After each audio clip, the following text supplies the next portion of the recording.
আসসালামু আলাইকুম ওরহমতুল্লাহি ওয়াবারাকাতুহ। 1 মিনিট মাদ্রাসা ইউটিউব চ্যানেলের দিনী ভাই বোনেরা, আমি আশা করি আল্লাহ তাআলার অশেষ রহমতে আপনারা ভালো আছেন, সুস্থ আছেন। আলহামদুলিল্লাহ। আজ আলোচনা করব পবিত্র রজব মাসের আজকে প্রথম জুমার দিন বা শুক্রবার দিন। এই দিনে বা রাতে একটি ছোট্ট দোয়া মাত্র 3বার যদি পড়েন, আল্লাহ তাআলা আপনাকে গায়েবী রিজিক দান করবেন, গায়েবী ধন সম্পদ দান করবেন এবং বিগত 1 বছরের গুনাহ মাফ করে দেবেন। এই 2025 সালে রজব মাসের প্রথম জুমার দিনে আমলটি করলে আল্লাহ রাব্বুল আলামিন ইনশাল্লাহ সারা বছর আপনাকে সুখে রাখবেন। তাই অনুরোধ করছি, অবশ্যই আমলটি অন্তত একবার হলেও করবেন। এই উদ্দেশ্যে বা নিয়তে ভিডিওটুকু সম্পূর্ণ দেখুন। রজব আরবি মাসের বা আরবি সনের সপ্তম একটি মাস। রজব শব্দের অর্থ হলো সম্মান করা। ইসলামে 4টি পবিত্র মাসের একটি এই হিসাবেই গণ্য করা হয় রজব মাসকে। রজব ও শাবান মাস পবিত্র রমজানের আগমনী বার্তা বহন করে। এই মাস আসলেই নবীজি সাল্লাল্লাহু আলাইহি ওয়াসাল্লাম রমজানকে স্বাগত জানিয়ে বেশি বেশি দোয়া করতেন, আমল করতেন। হযরত উম্মে সালামা রাদিয়াল্লাহু তাআলা আনহা বলেন, রাসূলুল্লাহ সাল্লাল্লাহু আলাইহি ওয়াসাল্লাম রমজান মাস ছাড়া সবচেয়ে বেশি রোজা পালন করতেন শাবান মাসে, তারপরে রজব মাসে।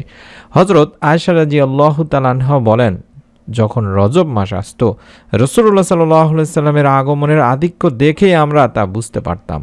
কোনো কোনো বর্ণনায় এসেছে রাসূলুল্লাহ সাল্লাল্লাহু আলাইহি ওয়াসাল্লাম রজব মাসে 10টি রোজা রাখতেন, শাবান মাসে 20টি রোজা রাখতেন এবং রমজান মাসে 30টি রোজা রাখতেন। রজব মাসের আগের থেকে আমাদেরকে রমজানের প্রস্তুতি নিতে হবে দিনী ভাই বোনেরা। অর্থাৎ এই রজব মাসে আমরা বেশি বেশি রোজা রেখে নফল নামাজ আদায় করব এবং আল্লাহ তাআলার কাছে রমজান মাসের জন্য দোয়া করব, যাতে করে রমজান পর্যন্ত আমাদের আল্লাহ রাব্বুল আলামিন হায়াত দারাজ করেন।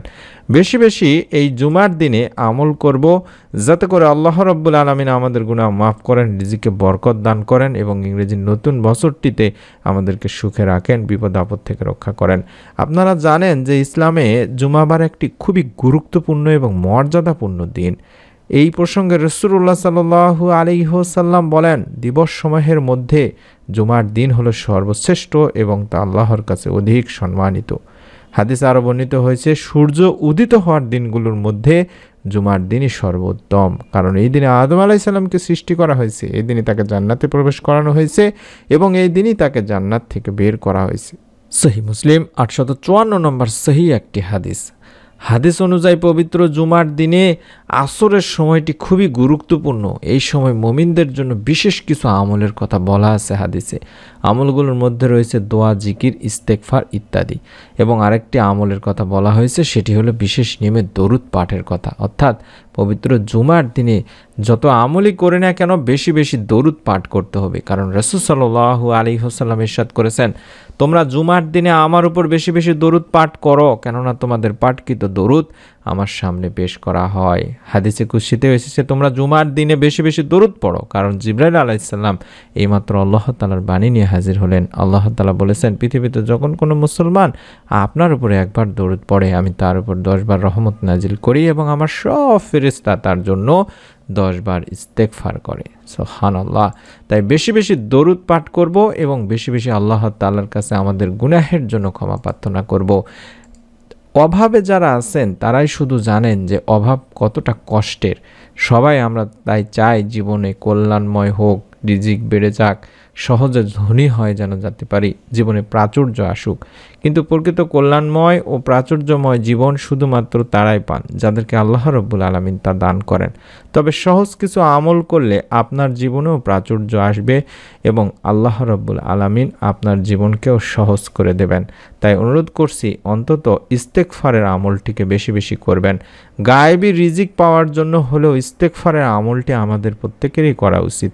নবীজি করিম সাল্লাল্লাহু আলাইহি ওয়াসাল্লাম বলেছেন, যে ব্যক্তি অধিক পরিমাণে ইস্তেগফার করবে বা আস্তাগফিরুল্লাহ পড়বে বা আল্লাহ তাআলার কাছে ক্ষমা প্রার্থনা করছি বলবে, আল্লাহ রাব্বুল আলামিন তাকে তার সব দুশ্চিন্তা থেকে মুক্ত করবেন, সব সংকট থেকে মুক্তি দেবেন এবং তাকে এমনভাবে অর্থ দান করবেন যা কোনো মানুষ ধারণাও করতে পারে না।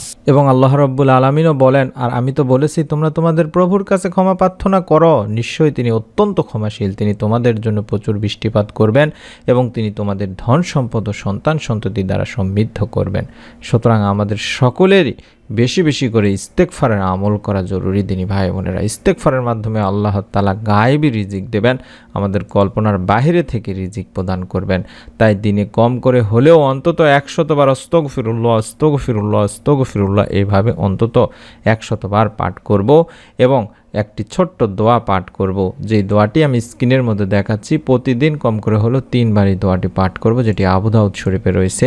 এই দোয়াটি বিশ্বনবী সাল্লাল্লাহু আলাইহি সাল্লাম তার উম্মতদেরকে শিখিয়ে দিয়েছিলেন, যাতে করে তারা অভাবের কারণে, ঋণের কারণে কিংবা রিজিকে বরকত না থাকার কারণে কুফরের কাছে চলে না যায়, পাপের কাছে না চলে যায়। তাই এই দোয়াটিও আমরা 3 বার করে প্রতিদিন পড়ার চেষ্টা করব। দোয়াটি হচ্ছে আল্লাহুম্মা ইন্নী আউযু বিকা মিনাল কুফরি ওয়াল ফাকরি, আল্লাহুম্মা ইন্নী আউযু বিকা মিন আযাবিল কবরি লা ইলাহা ইল্লা আনতা, আল্লাহুম্মা ইন্নী আউযু বিকা মিনাল কুফরি ওয়াল ফাকরি, আল্লাহুম্মা ইন্নী আউযু বিকা মিন আযাবিল কবরি লা ইলাহা ইল্লা আনতা। এভাবে অন্তত 3 বার এই দোয়াটিও পাঠ করব। এই দোয়াটিতে আমরা বলছি, হে আল্লাহ, আপনার নিকট কুফরি ও দরিদ্রতা হতে আশ্রয় চাচ্ছি। হে আল্লাহ, আমি কবরের আযাব থেকে আপনার কাছে আশ্রয় চাচ্ছি, আপনি ছাড়া অন্য কোনো ইলাহ নেই। এই দোয়াটির পাশাপাশি আমাদের জীবনের যত গুনাহ করেছি সব গুনাহ থেকে মাফের জন্য তাওবার এই ছোট্ট দোয়াটি অন্তত 3 বার পাঠ করব। রব্বি ইন্নী যলামতু নাফসি ফাগফিরলি, রব্বি ইন্নী যলামতু নাফসি ফাগফিরলি, রব্বি ইন্নী যলামতু নাফসি ফাগফিরলি। এই দোয়াটিতে আমরা বলছি, হে আমার রব, নিশ্চয় আমি আমার নফসের প্রতি জুলুম করেছি, সুতরাং আপনি আমাকে ক্ষমা করে দিন।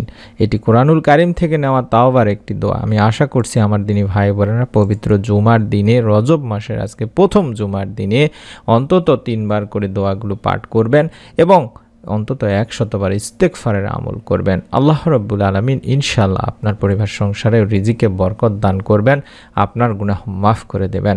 মনের মধ্যে বিশ্বাস নিয়ে আমলটি করবেন। তার জন্য ভিডিওটিতে একটি লাইক দিয়ে কমেন্ট সেকশনে আমিন লেখার মাধ্যমে নিয়ত করতে ভুলবেন না। ভিডিওটি সওয়াব পাওয়ার উদ্দেশ্যে, সাদকা জারিয়ার সওয়াব পাওয়ার উদ্দেশ্যে শেয়ার করে দিতেও ভুলবেন না। পরবর্তী নতুন আমলের ভিডিও আপনার মোবাইলেই পেয়ে যাবেন। তার জন্য চ্যানেলটি সাবস্ক্রাইব করে বেল বাটনটি অন করে রেখে দিন। সকলে ভালো থাকুন, সুস্থ থাকুন। আসসালামু আলাইকুম ওয়া রাহমাতুল্লাহি ওয়া বারাকাতুহু।